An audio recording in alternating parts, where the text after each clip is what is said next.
So dogma means wrong teaching said to be right teaching. Wrong process said to be right process.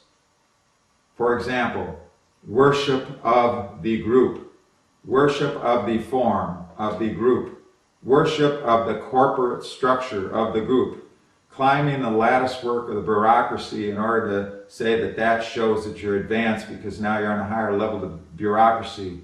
All these things are false processes. They're dogmatic, and they produce false teachings, such as the false teaching that some kind of governing body commission automatically has a self-corrective mechanism intrinsic to it, when the guru never gave it that, because a guru cannot give it that. Just like a guru cannot say Shiva is the Supreme Personality of Godhead. A guru can say that Shiva is the Supreme Personality of Servitor Godhead, his Lordship Shiva. Yes, very, very exalted, has his own sampradaya. But he's not Ishvaraha Parama Krishna.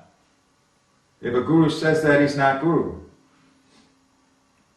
You have to give the teaching as it is. That's called siddhanta. That is called radical, going to the root. Here is the teaching as it is. Here's the process as it is. And the process and the teaching doesn't say that worship of the corporate structure of the occult teachings within that are dogmatic, that these worshiping these teachings, these sayings, these Prabhupada says, this is not the absolute truth.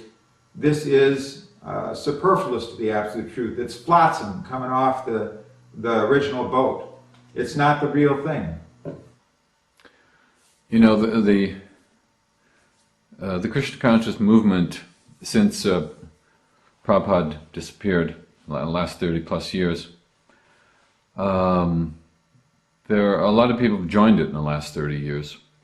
And a lot of these people like Krishna consciousness, and they like the gurus, and they like going to Rath Yatras, the festivals, and they're very active. These people, they would respond to what you're saying by saying, well, you sound very negative, or you sound dogmatic, or bitter almost. Surely it's a good thing that since Prabhupada disappeared, that, you know, his books have continued to be distributed, and that the deity worship has gone on, and classes are going on. Do you see any benefit from any of these things? Well, the Gaudiya Math could use the same argument, but Prabhupada didn't accept it back then. When Prabhupada formed the League of Devotees in Jhansi in the 50s, Prabhupada didn't form a branch of the Gaudiya Math. So he didn't think that there was a great deal of value in what was going on with the Gaudiya Math, but they were making devotees, they were spreading throughout India still. And when he came to America, he's an initiate of Srila Bhaktisiddhanta Saraswati Goswami. Prabhupada came to America. He didn't call his society Gaudiya Math. So that argument could have been given back then, that why are you doing this? We have disciples, we have devotees who are very dedicated to the gurus and the Gaudiya Math. Why aren't you staying with the Gaudiya Math?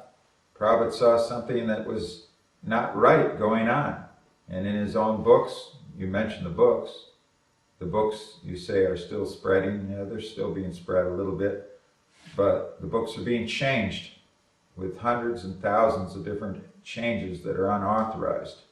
So whether you're getting the actual teachings or whether you're getting dumbed down, watered down versions of what Prabhupada actually taught, that's a very major question. And the honest answer to that question is that they are dumbed down. They are watered down. They've been changed, which means now, in many ways, in many sentences in those books, it's unauthorized. It's just like, we know of one real blatant example of this, although there's more than one that I could give, but I'll just give one. But in the Chaitanya Charitamrita, in the Adi Lila, right near the beginning, it talks about the Parampara, and it talks about Narottam Das Thakur and Vishwanath and Chakravarti Thakur and gurus of that time who never met, who never could have met on the physical plane because their lifespans while they were on the physical plane didn't overlap. but yet Prabhupada said one initiated the other. He used the term when he made his original writing that one initiated the other, even though they never met on the physical plane. But then this got changed later on after Prabhupada left. There's just one blatant example of an obvious motivation that has caused an obvious change, which means that a teaching which was a siddhanta got turned into a dogma by the change. I could give more, but the fact of the matter is that if the argument is made the books are still being distributed, but are the books still the same? This is a major argument because even Prabhupada talks about the Christian religion, that what's going on in the name of the Bible isn't the original teachings of Christ. The original Bible, that's the oldest Bible existing now, is 400 AD, and only a fragment of it. So what were Christ's original teachings could be questioned, or are these the teachings of later writers? The point is that a watered-down, dumbed-down version of Krishna consciousness, to say that it's greatly valuable, is just flat-out wrong. It leads to complacency. It leads to a consciousness of, well, I'll go back to Godhead when you won't.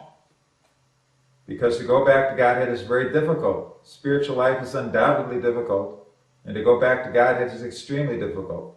Someone say radical. What's the most radical thing? The most radical thing is to give up all connection to material life, to material consciousness, to material existence, and to go back and reestablish your relationship, your rasa, your sambandha, with the Supreme Personality of Godhead for eternity in the spiritual sky, and to get out of the wheel of samsara and not just merely reach Brahman, which you won't be able to stay in anyway because there's no Ananda there. No real Ananda. There's Brahma Ananda, but that's not real Ananda. The real Ananda is present when you go beyond the Brahma Jyoti.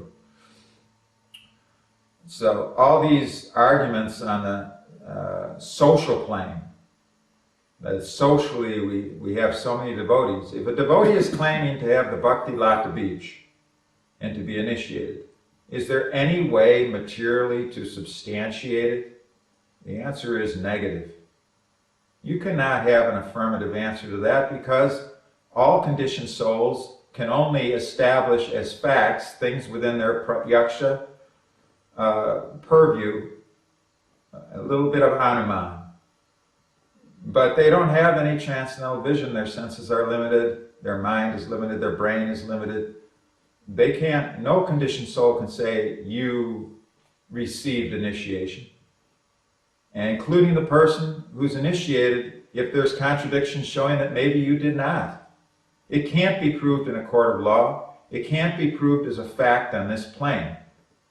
Therefore, what needs to be proved is that are the teachings, is the Siddhanta staying exactly the same? Is the process staying exactly the same?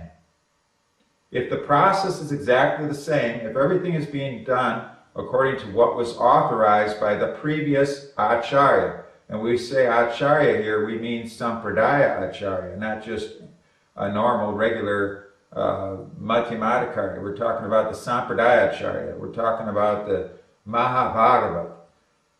So what Srila Prabhupada said was authorized. Is that continuing?